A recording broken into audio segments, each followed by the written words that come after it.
No Please jokes. don't use the MC thing again.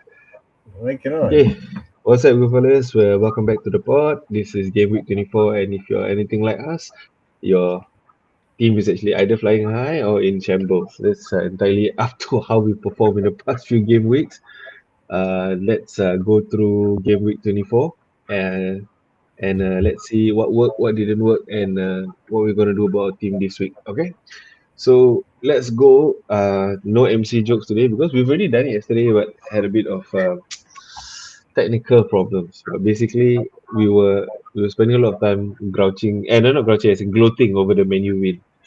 Right, Pio? He's still here, no?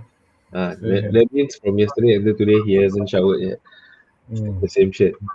Okay, Lucky shirt. so uh,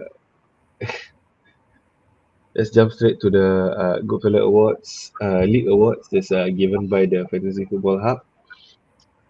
Again, you want to do a quick one? Right, quick awards. Quick shout out to Pio. He's been given the Maverick Award for the least templated team, which means that his team is out of the ordinary, very special, not the usual team. So later on, we will see his team, and we can see why he was given the Maverick Award. The next award goes to our friend Ben, Newcastle fan, the Tinkerer. He's the one that had made the most changes to his team. Do not know whether to a good effect or not, but he's been given that Tinkerer Award for Game Week 23. And lastly, our dear friend Mr. Jasbir Singh, who is back in Singapore from his trip to Canada, and he's been given the Red Net Award, and this is where he I think made his transfers count. He has the most points from his transfers. So congrats to all these three players from our FPL Goodfellow League. But all of this actually falls in comparison to our Inform FC Award winner, Ricky, Rico, who has actually maintained the most points over the past 5 game weeks. Okay, so Well done, congratulations to Ricky. Ricky. 53 points in the last game week. In a game week where everybody scored really low, he still managed to get Mm. 53, and is 15th Yeah, in and a our shout table. out to KP United. KP United Mm, champ of the week. He got 62 points. mm. Amazing, 62 points. Ah, I don't think I had half of that, but yeah, congrats to KP United from Goodfellow League. Yeah, moving along. So first man of the hour to talk about is Dorgu, okay, who actually scored that brilliant goal in the match. But and then when he was taken off, and news speculated that it was just a cramp, and therefore we should still have him for the next few games. But what happened, Pio? Well, it's been looked at, and then they assessed it to be a muscle issue. So, as we all know, with muscle issues, it's going to take a longer recovery time. It looks like he's going to be out for around 10 weeks, so it's about 2 months out at the very least. So, sorry to all those who brought Dogu in after his brilliant performance against Arsenal. Uh, don't think he's going to feature this week. Yeah, 10%, maybe which is a out for the very full high. season, maybe. Yeah, 2 months is almost the season ending already. And then Hmm. after that, then he needs to come back again to see whether or not he can actually perform back at that level again. Yeah. Moving on, the other man of the hour, our favorite guy to talk about, Mr. In and Out. Oh, yeah. Yesterday, Pio already slapped my face because I told him that he needs to, because I'm talking about none other than Pedro again, João Pedro. It's very hard to ignore him, although I've mentioned, but I think there's a change of manager, change of style of play from Chelsea. So, three players to look out for. Enzo has always been there, he's on penalties. Pedro has been scoring. I think in the past 3 games, he has scored 4 goals, including in the Champions League. And yeah, he's doing really, really well. And very supported by Estevao, the youngster on the right flank. Previously was used very rarely, to only come on as a cameo, but now he seems to be a starter. So as a differential, that could be a good one. I think he's priced at 6.2, I think, if I'm not mistaken. Um, yeah, so players from Chelsea to look out for. They are really flying. Yeah. Okay, so let's go on. Oh, the next one. Wow, Tammy So this is a Abraham, player. man. Yeah. Blast from the Yeah, I past. think it's coming in at coming in at 6.5. Blast from the past, right, Pio? Yeah, also from Chelsea previously. Remember he used to Mm, score goals for us, Mm. and he's gone to Roma, and then he's gone to Besiktas, which is quite interesting because Yeah. I did some digging up on it. Apparently Besiktas bought him after he was on loan, and they bought him only like this year, and he was Right. immediately sold to Aston Villa for an undisclosed Mm. fee. Yeah, Right, right. so it's quite intriguing. I think there were some clubs after him, but I think he chose Aston Villa. But the only concern is, will he adapt again well enough to the EPL? And there's Watkins there. So, yeah, I think I won't buy him yet, but it's something to look out for. yeah, the Mm. minutes are not assured yet, but we can see. So the rest of the players down there are the players of the match week, those that had the most points. In fact, the ones that scored very highly in our league had a lot of them had Semenyo or some other combination Mm. of Chelsea midfielders. Okay, so that's for this team. And Estevao, as mentioned earlier, the young Brazilian, 18-year-old, is also on the list. Okay, moving along. These are the top players transferred out this week. You have Foden, which is highest, followed by Bruno, Gomes, Ekitike, Cherki, and Thiago. So I think people have lost a lot of patience for a lot of these, and especially when we look at Ekitike at 8.8 million, not worth basically spending that kind of money for the kind of returns that he's giving. I think same thing can be said for the rest. Thiago is rather inconsistent, and Cherki is also, I think the minutes are questionable now, right? Now that some menus in the picture and they have a lot more for the rotation. Yeah, because Yeah, Turkey is Chucky more and of a Foden, mm, Hmm. not getting the minutes. Thiago, I Turkey is would more say of still keep. Yeah, I would still say keep Thiago. Don't sell him just yet. And Bruno, I think his injury is a bit suspicious. They're not really saying what is happening to him. So, but then he's not involved in the previous game week. So I think people are just not holding on to Bruno until more is known. Let's put it this way, like if you have Thiago, maybe you want to hold on to him first. But if you don't have him, you might not want to get him right now. Moving on, these are the top transfers in who you do want right now. So we have Bruno and Buemo. So we're looking at a rejuvenated menu. Hopefully that it can stay this way. Dorgo unfortunately is injured as we mentioned earlier, and is actually on great form. João Pedro is again on and off. Comment, come on. The favorite comment you have to say about Yeah. him. So I think the hot teams for the moment is Man United, Chelsea. So as you can see from the top transfers in, is from these two teams. Hmm. But that's also because most players already have the Arsenal representatives that they want, True, true. uh, from the defense as well as from the midfield. mm. Okay, so Pio, this is your differential team. You want to talk us through it? Well, I have I like this team. I think Mukele has been consistently giving me points. I'm not too sure about Dalo, but I'm pretty sure he will start. Keane is another concern for me because now that Jared Brandthwaite is back, I don't know whether he's going to be starting together with Tarkowski.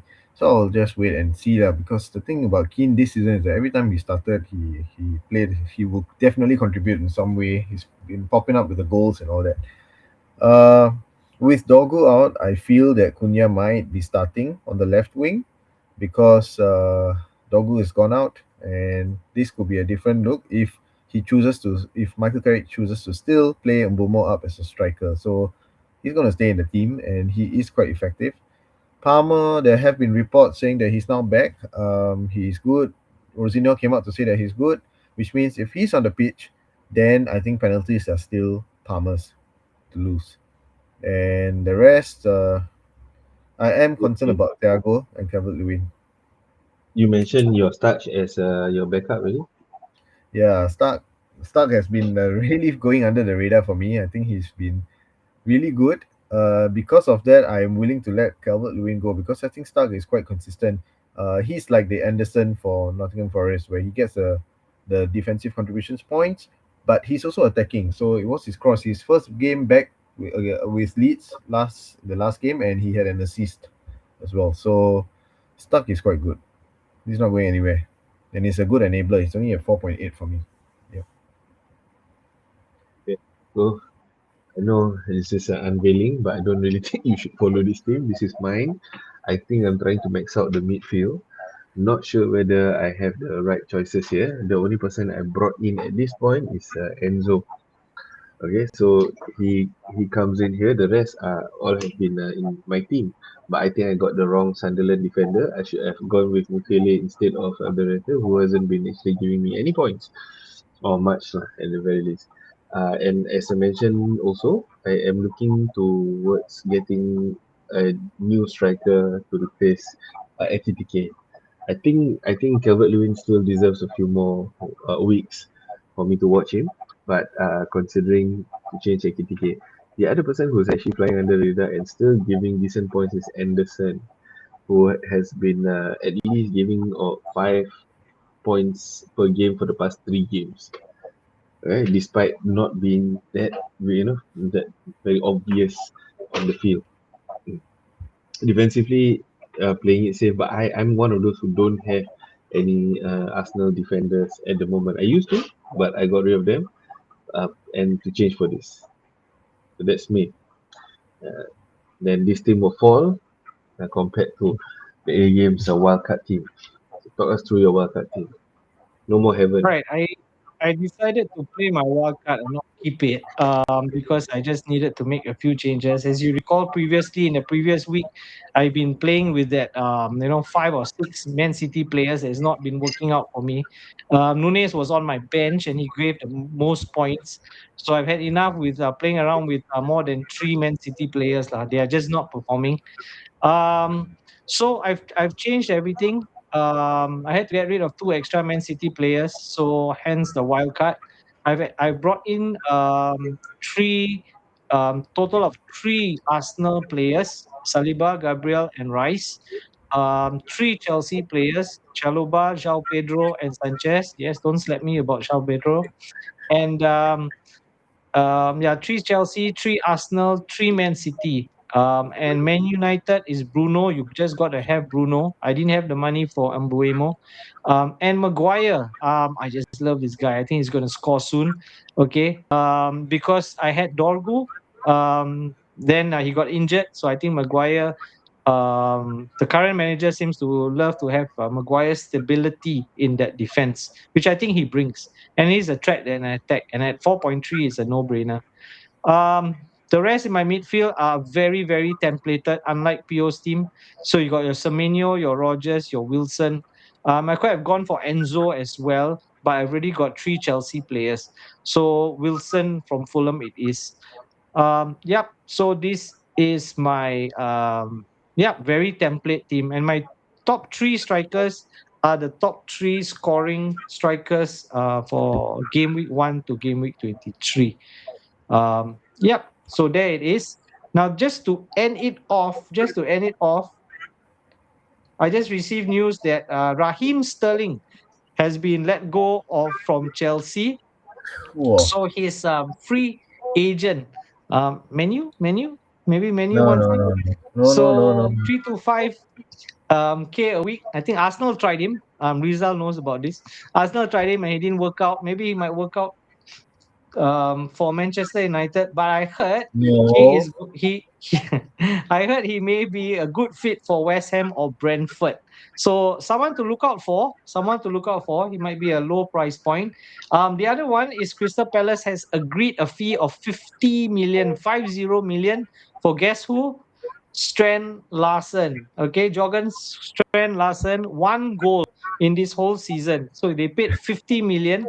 So that would mean that Mateta is most likely leaving. And I would assume he would be headed to Nottingham Forest. So that's the latest news ahead of this week's matches. Hmm.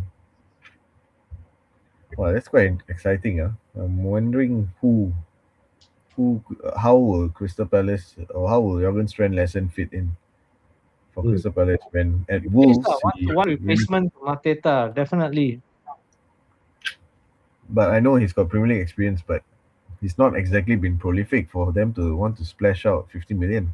So Yeah, but maybe they see a potential in him because last season he ended the season well. yeah, yeah, Maybe you just need a fresh location, fresh start, just like Dominic Calvert-Lewin.